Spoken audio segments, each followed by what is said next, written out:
Hello, everybody. Welcome to the Energy News Beat podcast. My name's Stuart Turley, President and CEO of the Sandstone Group. This is an exciting day. We're in an exciting time right now. In order for us to get to the next generation of AI, we're going to need absolutely all hands on deck for all kinds of energy. We need nuclear more now than we've ever needed before. And today I get to visit with the CEO of Nano Energy. I'll tell you, it's kind of fun because I interviewed the founder, JU, a while ago, but now we've got James Walker with us, and he is the current CEO of Nano Nuclear. How are you today? Yeah, I'm great. Thanks for having me on, Stu. Well, I'll tell you what, thank you for the pre-show chat here. I'm excited to get an update on what's going on with you out in Nano Nuclear. What's going on? Well, since Jay last spoke to you, we did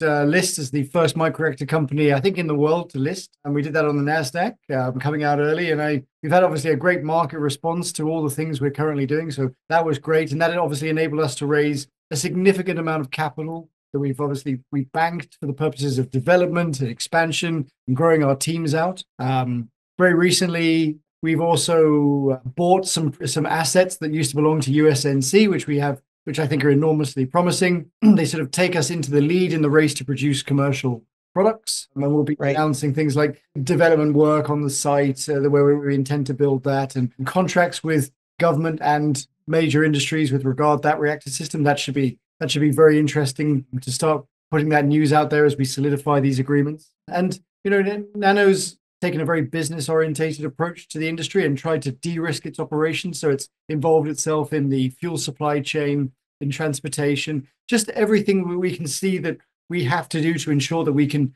make a reactor, we can get it out there, we can move material, and we can deploy the reactors wherever we want to get deployed. Explain a little bit to our listeners, because everybody knows that I believe in delivering the lowest cost kilowatt to everyone on the planet with the least amount of impact on the environment. And we're going to have nuclear. If we don't get nuclear rolled out, and you've got an excellent product line of micro reactors. Tell us a little bit about those micro reactors.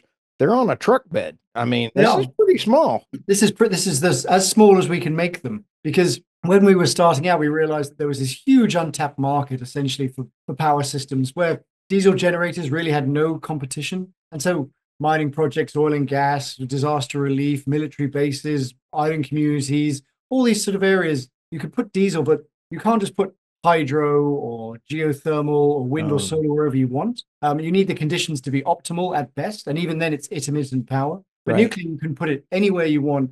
And then you have consistent baseload power for over a decade. Right. So the idea here is that for these microreactors, the smallest ones that go on the back of a truck, to basically ship them in on the back of a truck and put them down and plug them into a local microgrid. And that's what we started with. So you can imagine we don't want much construction at the deployment site. We don't want many staff to have to be involved. We really want these things to come in, put down, plug in, and then start outputting power.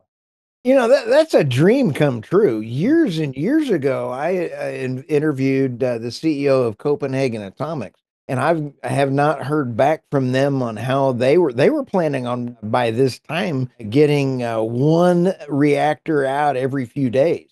So if you're gonna want to mass produce these things, we need them that bad. So I hope you can start mass producing these things. That would be the plan, is that there is a real economies of scale benefit to mass producing these. Like if you produce one, it's going to be extremely expensive power. But if you do 100, 500,000 of these things, the expense per kilowatt hour comes down dramatically. And so we've modeled this obviously internally. The target we wanted to beat for the smaller systems was just beating out the cost of remote diesel, which is often intermittent, logistically complicated, and expensive.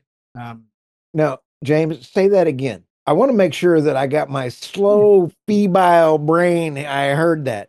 You want the cost per kilowatt hour to beat remote diesel. Did I say that correctly? You're right. So the cost of remote diesel, sometimes it can be prohibitively expensive. So if we're talking to, let's take some examples. Like when we spoke to the government in Indonesia or Philippines, they have a lot of island communities, like millions of people Exactly. dotted across these things, and the only power they have available to them is diesel generated. So, but if you have a community, they'll chew through that diesel very quickly. So you have a very expensive diesel logistics network to get this power there that they chew through very readily, and you don't have any surplus, and so it means intermittent power, it means expensiveness. Right. A reactor could eliminate that whole logistics and that whole supply chain and deliver a power that's cheaper and cleaner with a smaller footprint to all of these communities. This is really cool. Now, Chris Wright, our new Secretary of Energy, was over at Liberty Energy, and he is a big proponent of nuclear in the oil and gas field for make because he was one of the first ones that created an electric frac fleet. And I was sitting there kind of when I first heard that. I love Chris. Chris is one of the coolest guys on the planet. But you Yeah. sit back and kind of go, that doesn't make that much sense. And then all of a sudden, when you add a mobile nuclear plant to that, it's like, wow. Yeah, like it's interesting you say that, because when we obviously announced that we were pursuing this technology and we were developing it, Right. we were reached out to by various oil producing companies, including like the Alberta oil sands companies as well. And we thought, Nice. why would they want nuclear? Because they've got all the fossil fuels they could possibly want. Right. But like if you think about it logically, they would have to bring in a refined product into a remote area that then they just chew through to get an unrefined product out of the ground. So Doesn't make sense. So, it doesn't make sense. So that then it sort of logically explains why they're thinking about having this nuclear power in a remote location, because then they do have that consistent power. They don't have to use their own yep. product, and they're not eating into their own profits. Like Russia has, I believe they have 6 nuclear icebreakers, and our U.S. military has had great success with the small modular reactors. And you've got experience from this small little country over there, the Ministry of Defense, and you've got military experience with reactors on the move. Yeah, I would say that obviously it's very useful. I mean, if you've ever built any reactor system, it gives you a good grounding of how reactors should be built. Obviously, what we want to do here is a more advanced system in the sense that it's a different coolant, different fuel type. Obviously, we can't use military grade levels of Right. enrichment like a submarine can. But within all those constraints, you can still make really excellent products to go out there to be more commercial, and you can actually make even better products, because the military essentially don't care about profit, whereas we do care. Like obviously that's very important to us because we want to have a self-sustaining business, and for that Right. you can optimize things in certain ways to make better products. How soon do you feel? And I get excited about this because I think that seeing nano nuclear or seeing batteries that your other product that you have the energy, you have the Halo energy fuel, but you also have the 2 different kinds of reactors. One was more of a battery, if I remember right. The Odin, is Well, that the correct? Zeus reactor is a very, it might be referring to that one because it's a solid core that removed the primary coolant out of the reactor system, and so Right, you use like a thermal conduction through a solid core to remove heat out of the reactor. It simplifies the reactor tremendously. So for things like wow. space programs, maritime, it could have enormous applications in those kind of fields. Have you met Elon yet? Well, we anticipate that at some point we'll probably cross paths. I would imagine. Yeah. Wouldn't So that be cool? it Because would- he's a solid core battery reactor, the Zeus. And when you sit back and think, he's not going to get, I don't think he's going to be getting to Mars without nuclear. well, I mean, if he gets to Mars, what's he going to do when he gets there? Because Exactly. this is the problem, is that the only solution actually, and this is I'm sure everybody in every other energy industry would agree that when you get to the Mars or Moon or anywhere like that in space, long-term power is going to be very vital for keeping everybody alive. But Yeah. you can't just transport diesel or gas into on a space shuttle. There's just not enough space, and you need to move so much. But the energy density of uranium is tens of millions of times greater than for gas. So Right. for that reason, like you can ship uranium into space. You can make a small reactor and put it up on the Mars base, and then you have Right. power for 10, 15, 20 years, whatever it is. And then you Right. can expand from there. But so nuclear will have to be an intrinsic part of any sort of space colonization program.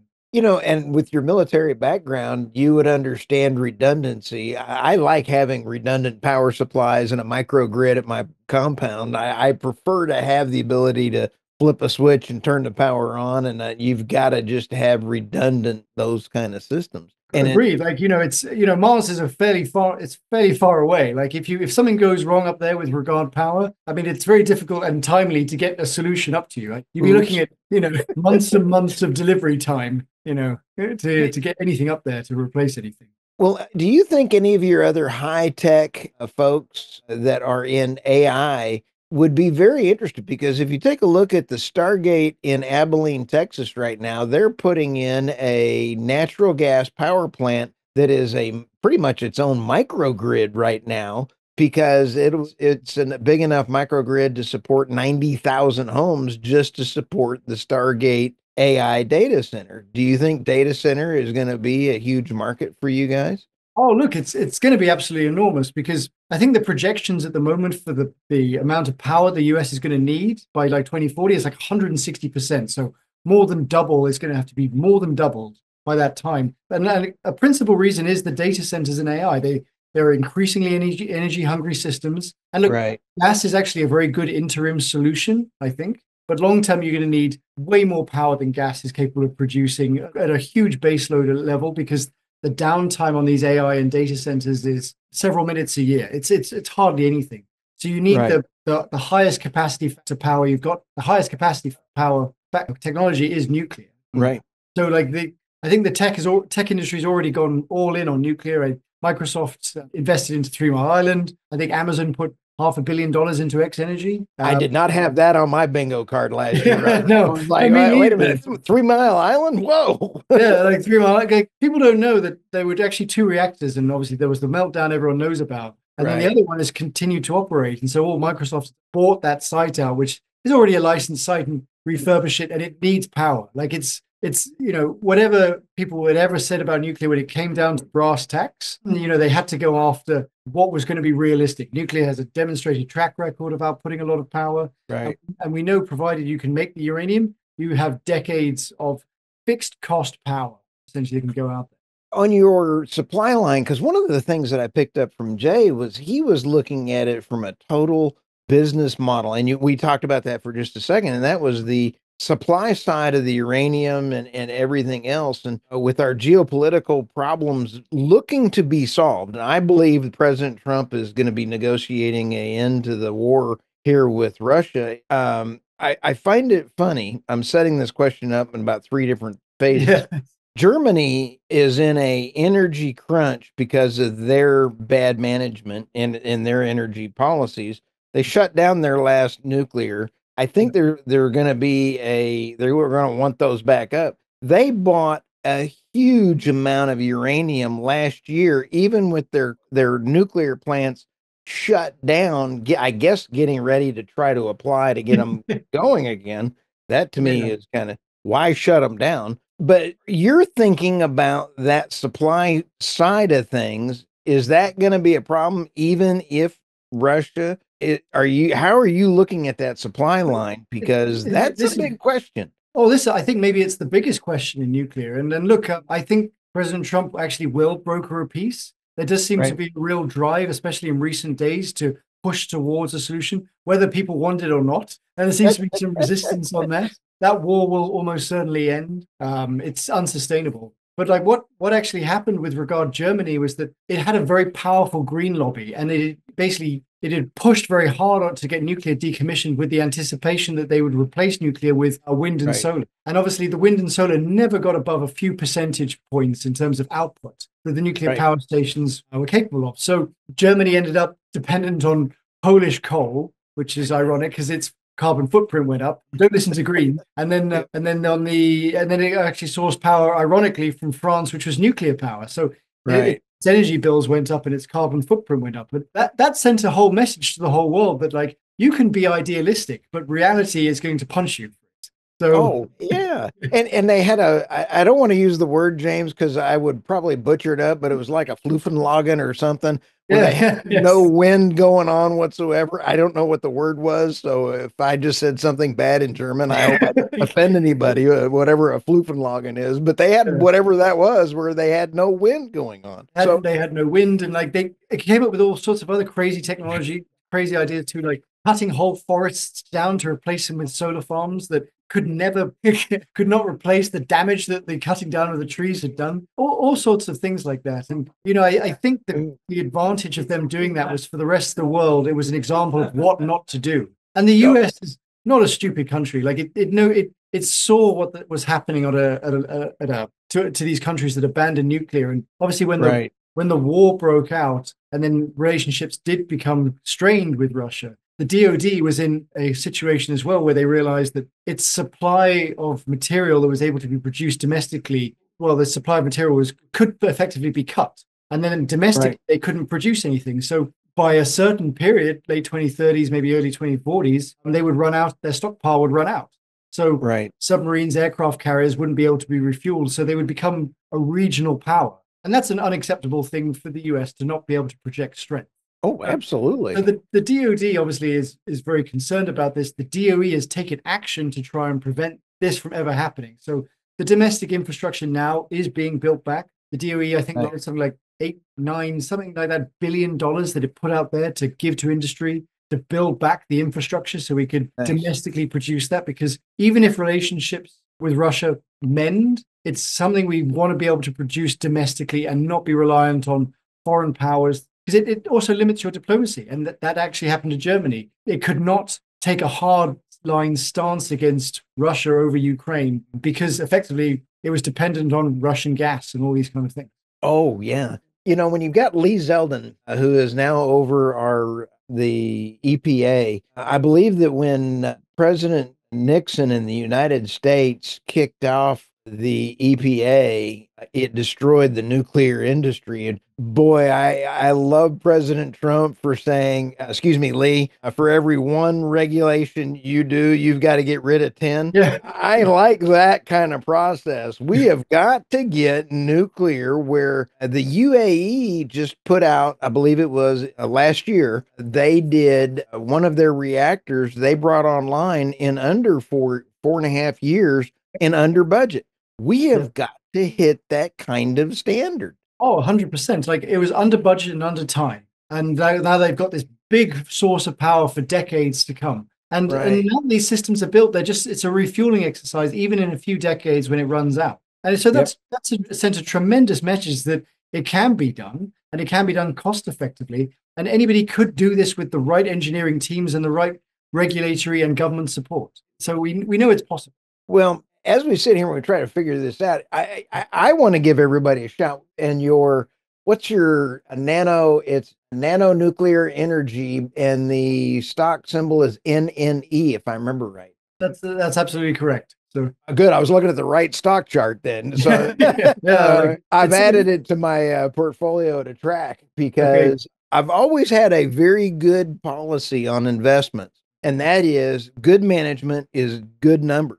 And when I watch the management of a company, I like management that is very forthright, crosses all their T's, and I've always made money. So shout out to you on being on NASDAQ now. Well, Stu, I'd be very happy to have another conversation with you in 6 months. I'm adamant you'll make money as well. Like we're building a lot. Like we work ourselves pretty much to death, because like the thing is, it's quite good fun building the future as well. And that's sort of, when you're doing an 80-hour working week, it doesn't feel like 80 hours because it's kind of fun as well. And it can be a lot of work, but it's good work. I absolutely, this sounds kind of corny, but I was going to retire and become a college professor, and I'm having way too much fun running my news site and being a podcast host. So I understand working the 80 hours a week because I'm having a blast. Yeah. This is exactly what it is, but you're going to go out and power the world, and I'm just a podcast host. So I got to go rethink my retirement here. Well, Stu, you're doing us a big favor by just putting these messages out there because, nuclear is definitely going to be a major part of our energy future. Like, it's inevitable. It's almost a necessity, especially given how much power we'll need with reindustrialization of the US, electrification of it, data centers, all that sort of stuff. But we still got to, there are people who have a wrong interpretation of what nuclear is, and you can tell someone it's the safest form of power ever devised. In terms of deaths per gigawatt hour, it beats out even wind and solar. You can Right. texture on that, but you need to you just need to keep on putting that message out there. So this is very important to do things like this. Oh, that's funny. I mean, when you sit back and also think that, you've got the 3 Mile Island that's way behind us. We are not, I've done an analyzation of our grid and I'm still in the process of writing the articles and things. And our grid in the United States is broken up into three major grid sections. You have ERCOT, and then the East and the West. And when you sit back and take a look, Texas and ERCOT has done a phenomenal job. They've got their base load of nuclear, they've got a little bit of coal, they've got natural gas, and they've got a really good balance. They're half the energy of New York and half the energy cost of California. But I am not seeing the capability of the rest of the United States to match ERCOT in meeting the doubling of the demand that ERCOT is looking they're having in the next 5 years. ERCOT's got budget, they've got it all going in. And I think for companies, you're going to see major investments in microgrids around the country. And we're going to find companies and states that have it and companies and states that don't have it. Those that can afford the microgrids are going to survive. Yes, and look, there's additional incentives here too, because I think a lot of states have realized that the tech industry is going to be a major component of their state economies. And Yep. if they can't provide the power for data centers and AI centers, they will just go somewhere else. And somewhere Yep. like Texas, it's clever enough to know that that demand is coming and it wants to outcompete the other states. So the other Oh, states you either bet. have to jump on board or they lose that industry. And that's thousands of jobs and billions of dollars of investment into the state. Yeah. So I've got a small microgrid here up here in my compound, and I make sure I got twin propane generators as backups. I've got solar, I've got wind, but I would love to have me a nuclear reactor in the background. Now that to me would be some great background. But Oh, look, if I could have my dream, it doesn't have to be a compound. Maybe it's on my own island, but I could have a power system. I could have my own vertical farm, my own desalination plant, and you could be completely independent. You'd never need to go exactly. outside of your own compound ever again. I'm gonna have to get a lot of new sponsors in order to afford a Yeah, new yeah. Like reactor. one person, it's overkill by an order like Absolutely. several orders of But magnitude. but for Like cities, it makes sense to yes. have it. For having it as a microgrid, I love the way that your thought process was for islands because look at Hawaii. Hawaii is a perfect example of what not to do. It's beautiful and they get 65% of their energy is from fuel oil. Some of the worst burning fuel to make electricity out Oh, of. it's horrible. They're It's like bunker fuel. It's incredibly dirty and it is expensive and it all has to be it's all so they're not independent. Like if there was a some sort of global collapse and Hawaii was cut off, they'd have to eat each other after a little while because oh, they'd have no energy to power the place. So, oh, it'd be awful. And so, it would make sense that you would start up a nano nuclear reactor for Hawaii program right now. oh Then look, we have to go see it. I think we'd have to go see it You- instead. A nice resort, have nice meals, have some pina coladas. I think it would be a necessity. Oh, I think it is. I think we owe it to ourselves. And I don't know that Yeah. Jay would approve that. Yeah. Hey, we're going to Yeah. have to sell two or three reactors off of this podcast before we get Jay's approval to go do that. Yeah, like obviously, I think my expense report would raise some eyebrows. But where do you see? I see great things for the U.S. energy. How do you see nano nuclear energy for Canada and the rest of the world? Are you going to be focusing only on the U.S. or are you going around The US is a great base point to build from because the thing is that like it's got that economic power to build back infrastructure whenever it wants. The rest of the world doesn't really have that ability to just say, the? now we're just going to rebuild all this stuff.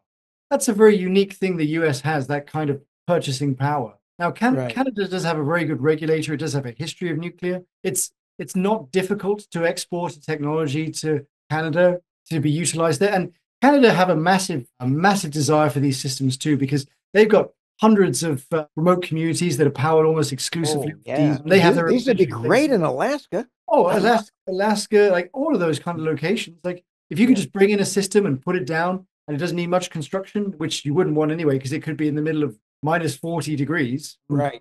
Suddenly you can sustain communities. They can have surplus power. They can have industrial heat for industry. They Right. can grow their own food. They can clean their own water. I mean, it can be really a transformative technology, not just within North America, but it could be Southeast Asia. It could be Africa, places where you could suddenly open up enormous amounts of industry and mineral wealth too, because a lot of mineral wealth is in uneconomic places, and it's uneconomic because it costs a lot of money to take the fuel up Right. there to power these systems. And suddenly, if you've got a remote power system, that you've unlocked a lot of mineral wealth automatically. So, did I just hear nano nuclear? If we get the 51st state of Greenland and Canada is the 52nd, we just may have expanded your territory there. Oh, I tell you what, like there's enormous mineral wealth in Greenland, but it's not mined very much. And it's because where's the power going to come from to build the mines, to power Right. the smelters and the refineries? And if that's the case, what they've historically done is just mine stuff and then put on a boat and ship it to somewhere where that is done. That doesn't make any sense. But Right. you can make Greenland incredibly rich, especially once it's the 51st state. You know what? You can say a lot of things about President Trump, but I love the fact that he is a troll master. Trolls people like it's cruel how badly that man will throw something out there knowing it's going to just have somebody's head explode. It's you I can't buy. can I can tell you that I've seen Jay. Obviously, he's the president of our company, negotiate, and you can tell he's a New Yorker, and you can tell it's a New York thing where It they is. throw something out there to completely upset the other side to put them on a wrong footing, so then you can get what you want. So I've seen him do it now, so I know how he negotiates, and I know New Yorkers learn it. So I know when Trump does that kind of stuff, I know what's happening now. It's negotiating. Well, I'll tell you what, James. I hope this is the first of many podcasts with you because I really enjoyed our time. And next time you see Jay, give him a big hug for me because that was a fun podcast when he was on. But I'm excited about the future of nano nuclear energy. And I think you guys have got a rock star product getting ready to roll out. This is huge. It's going to be huge. And as I say, like I think it'll be a transformative technology that can reshape the way the world works. So, there's a lot of interesting stuff to come. Oh, this is fantastic. Thank you so much. How do people get a hold of you? And then how do people get a hold of nanotechnology? Well, look, you can contact us directly through our website, Nano Nuclear Energy and .com, and you can sign up for our newsletter. We're on Instagram and Facebook and LinkedIn and all those kind of things, which I never ordinarily visit, but we are on there. And you can, through any of those networks, you can reach out and connect us to us through that. Being in the working in the tech industry, it's not always a good thing being on social media. So you have No, like, saved yourself 5 years off of your life by not being on social yes. media. So, Yeah, look, uh, I obviously it's got its benefits and its downsides for sure. But yep. like I think in the day and age we live, it's never going to go away. And for companies, they've got to be on all these different platforms. But I Um, personally, it's a different question on a personal level whether you want to advertise your life to the greater world. It's up to you. So oh, absolutely. I thank you again, James, and I thank you. I really appreciate your time. great. All right. Thank Thanks a lot, Stu. Thanks for having us on.